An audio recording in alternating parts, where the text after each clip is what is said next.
Welcome back to the Pterodactyl booth at NAB 2017. I'm Sarah Radel with Immersive Shooter, and today we have Laura Hertzfeld joining us for our last segment of our show. And she's with Journalism 360, and I'm going to tell you a little bit about it so you can have a little background. It's actually a joint initiative from ONA, the Knight Foundation, and Google News Lab to create a community of 360 journalists. They're offering tons of resources, training opportunities, and they just recently closed applications for $250,000, right, in grants for projects that will help the industry learn and grow and just prosper, immersive shooting in general. So my first question is a simple one. How many applications did you receive by the deadline? We received over 800 applications. I had to tell you, and journalists are really good at procrastinating. By deadline, by the Friday before, we were at like 400-ish, and I was like, oh, we'll correct 500.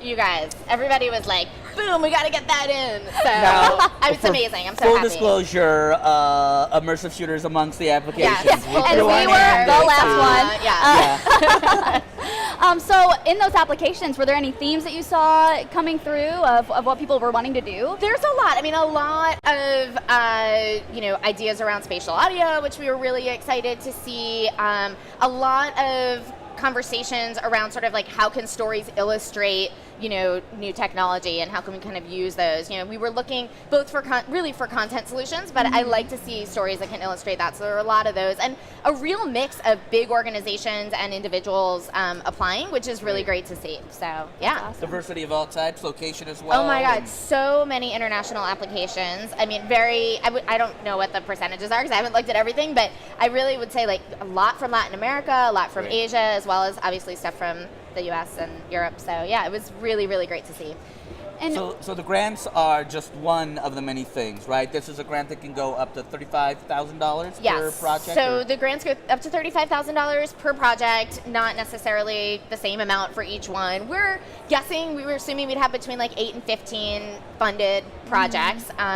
And we'll announce those winners in July. So we are working on reading all 800-something applications. So thank you for giving us 10 minutes of your life. We know you're in high demand right now. That's a nice break. Oh, good. I had a question about the how people in the industry can benefit from some of the lessons. Like, what are some of the lessons that you're hoping come out of the grants, and how can people in the industry actually benefit from those experiences? Sure. So like Robert was saying, J360 is kind of a two-part project. So we have one project that's the grants, and obviously it's all related. I think the winners and the projects that come out of the grants will really inform sort of how we structure the rest of the program. But Journalism 360 is very much about sort of figuring out how we build this community, how we create training programs and education initiatives for journalists at all levels.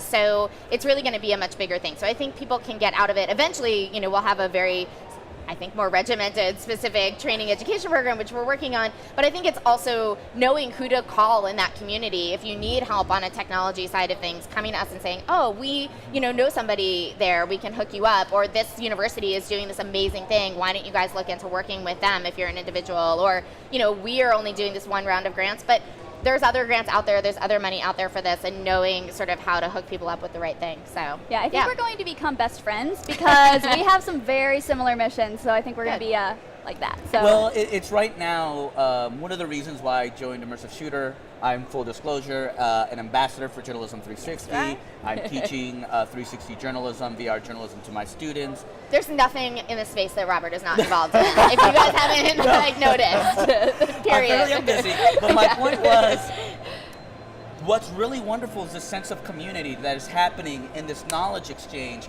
and the diversity of this community. And that's what really attracted me to take this leap, to put it all in there, to include gender diversity, because you made this comment and I will echo it. If you look outside these glass walls, there's more men.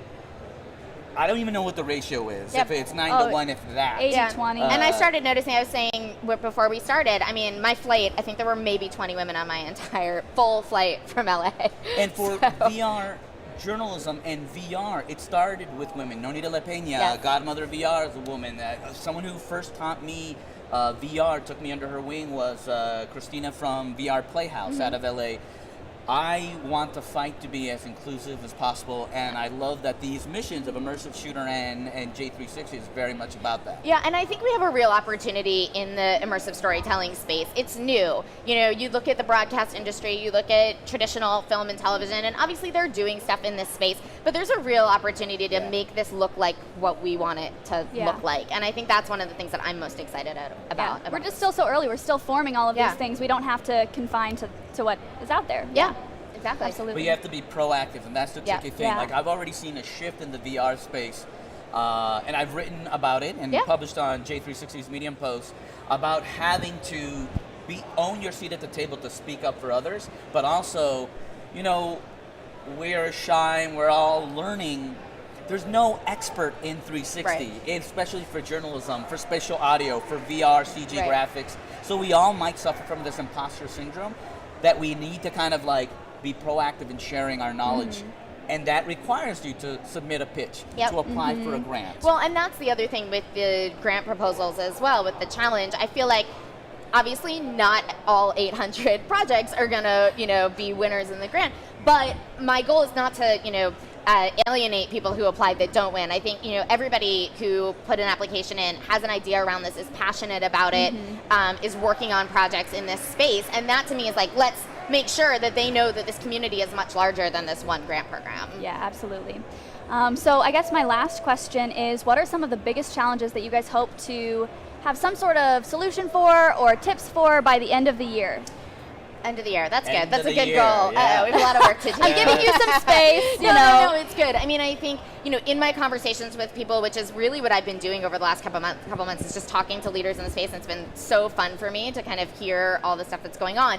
But, you know, one of the things that everybody has said is, you know, how do we standardize language? How do we standardize best practices? How do we have this conversation? The AP just started a poll that we're working on them with, which is very exciting to sort of, which is on the more technical end of producing 360, but you know, it's a great way to sort of start thinking about these things, and how do we, you know, make a plan for people to all understand what we're talking about here, and then get more involved and not feel, you know, pushed out when they, you know, haven't just started this. So, I think that's great. Any other questions, No, Robert? again, when is the announcement, and where will they see it? Where will it be posted? The announcement is in July. We will have a release go out, so it will be online, on social, on our You'll Medium. see it here on Immersive Shooter. You'll see it everywhere.